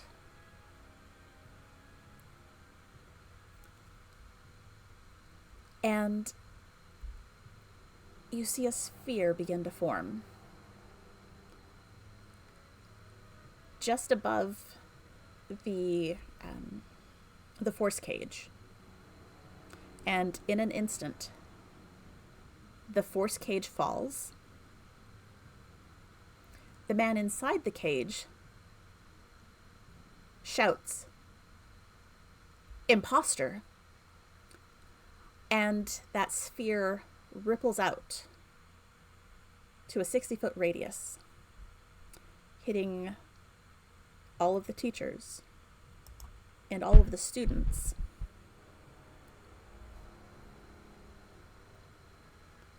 And they fall to the ground. Does Tibin also fall to the ground? He does. What about Headmaster. Idor? The headmaster does not. I would like you all to roll initiative, please. Oh, And we're still standing, I guess. You I'm are still outside. standing. You are just outside of the 60-foot radius. So that was an excellent use of spell slots. This is something that Adam and I talk about in Inspiration Point sometimes, where it's like it's sometimes important to be like, right, I want to succeed at a cost. We're going And to you can't do that. You can't do that often, but we're going to pause for just a moment because I'm looking at the time, and we've been playing for just over an hour. This is later than we usually tend to go. And if we're about to engage in combat, that could take us quite some time. we have a rule at Q&C: don't start combat after 9. I think that is probably what we're going to need to do, is pause. Do you want to roll initiative now, or do you like to roll it next time? I rolled rolled real pretty well. good, so I'd Okay. like to. Yeah. Let me Yeah. write down our initiative. All right. So what have we got? 21 for Owen. Okay. Also a 21 for Nalissa. Hey, twinsies. Okay. 16, probably the best initiative I've had all campaign. Mm-hmm. Okay. 19. Also very good for the clanky, holy tanky. Nice. 6. Hell yeah. Hey. You The got bard's cleric coming in initiative. strong. Yeah. I do That, have one. that means he's last, right? Probably. Not necessarily. Well, let Okay. me just roll this. Ooh, okay. I do have one question before we break for the next couple of weeks. Is that something that is still the sphere that went out? Is that something that is a lasting effect, or was it instantaneous and now it's gone and over? It was instantaneous. Okay, so the effect has happened and now it's done, so it's maybe safe to walk into the area. You think so? Oh, good. Great. We Love love that. that. Sentence. Is that spell identifiable? Is that some some super weirdness? It is identifiable. All right, I would like to. That's probably a real high level spell. I think I know which one it was. Player might know. Let's see if Erasmus knows. Roll me an Arcana. Erasmus Arcana is a +12. Ooh. Okay. I took So expertise as one of my many fighter feats. Let's see here. That would be a 24. Okay, yeah, with a 24. That was Circle of Death. Yep. Oh, Called it. no. Yep. Oh, Nalitha could have died tonight. And that was I would have been coming back as Callie. let's see what Ha. let me just roll some damage and see what we might. Oh, Circle of Death? No, there's no way that would have killed us. No. Wait, are you being facetious?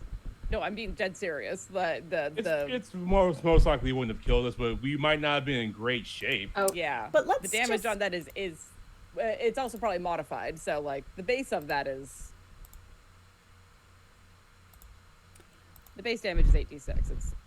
It's a cool fireball. We will say that with the way I rolled, Oh, God. a lot of these very squishy level 10-ish wizard teachers Oh, they're dead.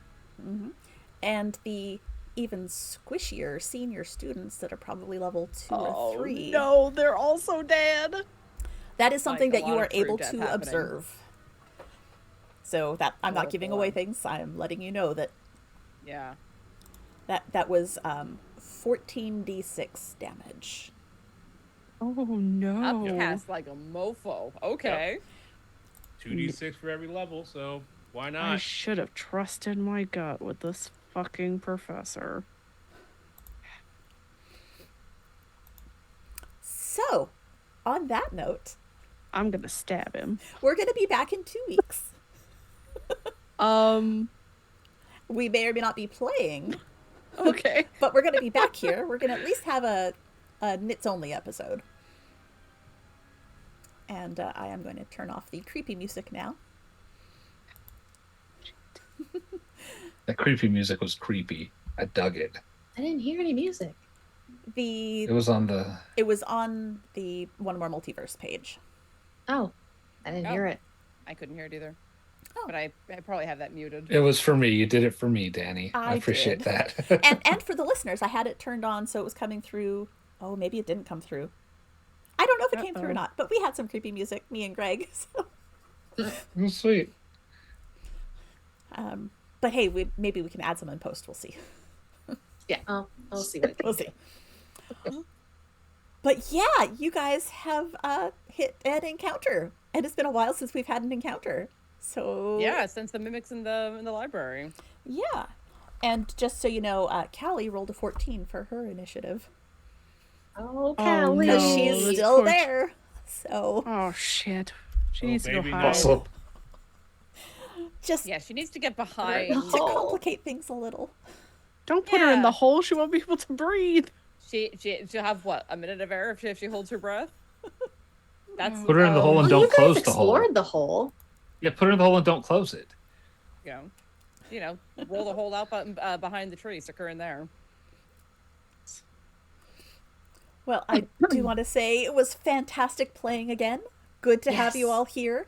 I hope I didn't traumatize you too much. I don't think it was that bad. Nah, I should have killed the headmaster when I had the chance. Honestly, like in the back of my brain, I kept being like, do I go for the grasping vines? Do I go for my channel divinity? Yeah. Well, Because real powerful in a lot of other ways. I don't see him being terribly dexterous or strong. Do I go for a firebolt? I mean, if he's upcasting like that, well, I'm not. Yeah. Well, but I mean, that's a lot of mental. That's a lot of mental stats, not necessarily the tired. physical Yeah, ones. that just gives He him is access not to- tired. He's not tired. Greg That was a fake is ring. He's not tired. fucking tired. He's a motherfucking liar, and I don't know how none of us caught it. Too good, this man. because he is a very charismatic person. Fuck this guy. Not even a wizard that begs a sorcerer. This lying motherfucker. And on that note, I think we're going to say goodnight. And we will see you all back here in a couple weeks. Bye, everyone. Bye. Bye.